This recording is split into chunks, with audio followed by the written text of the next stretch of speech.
안녕하십니까. GBA 농업뉴스입니다. 기술원은 지난 5일 안동시 농업기술센터에서 화상병 월동잠복처인 궤양을 제거하는 연시회를 시작으로 올해 확산 차단을 위한 전제적 대응에 나선다는 방침입니다.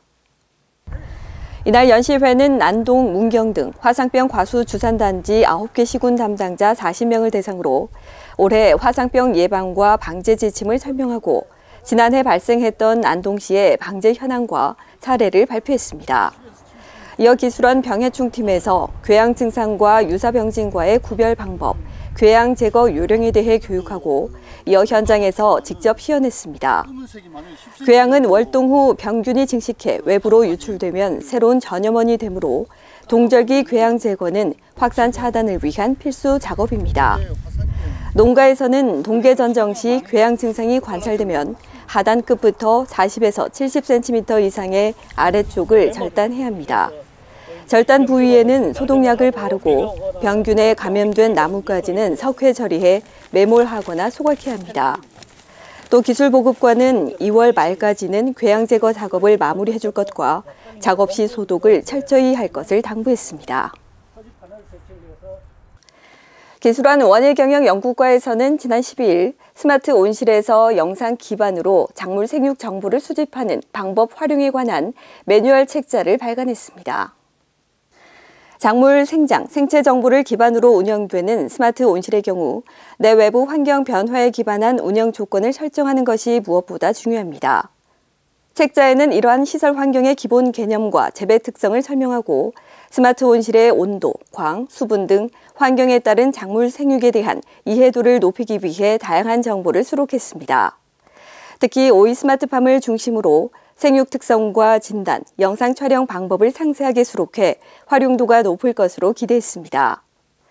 그동안 시설 원예에서 ICT 융복합 기술은 복합 환경 정밀 제어 분야에 집중돼 있었지만 최근에는 영상 카메라로 촬영한 이미지를 기반으로 한 인공지능 활용 기술이 개발되고 있습니다. 이에 기술원은 오이 스마트팜에서 영상 기반 표준 생육 정보를 확보하고 주요 생육 지표와 생체 정보를 데이터베이스화해 나갈 예정입니다. 또 이를 기반으로 향후 자동 생육 계측과 의사결정 지원 시스템을 개발한다는 계획입니다. 기술원은 도내 22개 시군 농업인 3만여 명을 대상으로 올해 3월 20일까지 267회에 걸쳐 새해 농업인 실용 교육을 실시합니다. 새해 농업인 실용 교육은 매년 겨울철 농한기를 이용해 새롭게 바뀌는 농업 정책과 최신 영농기술, 품종 소개 등을 통해 한 해 농사를 계획하는 데 도움을 주는 교육입니다. 지난해 11월부터 실시하고 있는 이번 교육은 각 시군의 주요 작목과 특화 작목뿐만 아니라 새로운 소득 작물 등 지역 실정에 맞는 다양한 내용으로 진행되고 있습니다. 특히 화상병 예찰과 방제 요령, 토양 환경 관리, 아열대 작물 등 농업 환경 변화에 대응한 교육도 마련돼 농업인들의 관심을 모았습니다. 새해 농업인 실용교육 일정과 교육 과정은 각 시군 농업기술센터로 문의하면 자세히 안내받을 수 있습니다.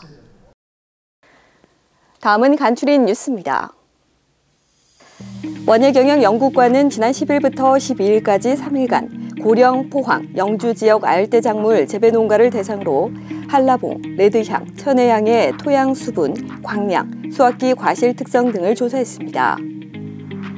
지난 10일 국립축산과학원 임기순 원장과 관계관 등 10여 명은 경주 지역 축산시범사업 우수 현장을 찾았습니다. 이날 열풍이용 건초 생산 시스템 생산시설을 방문해 현장의 목소리를 청취하고 직접 시연하는 시간을 가졌습니다. 도내 치유농업도는 농촌체험시설 운영자를 대상으로 하는 치유농업시설 운영자 교육과 관련해 1월 19일까지 교육생을 모집합니다.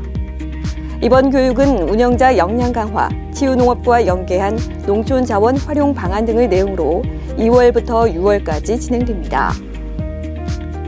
상주감연구소는 지난 8일부터 10일까지 3일간 상주, 청도 등 감주산 지역 가공업체 5곳을 대상으로 곡감 품질 향상과 저장 유통 현황 조사, 제조기술 상담 등 현장 컨설팅을 실시했습니다.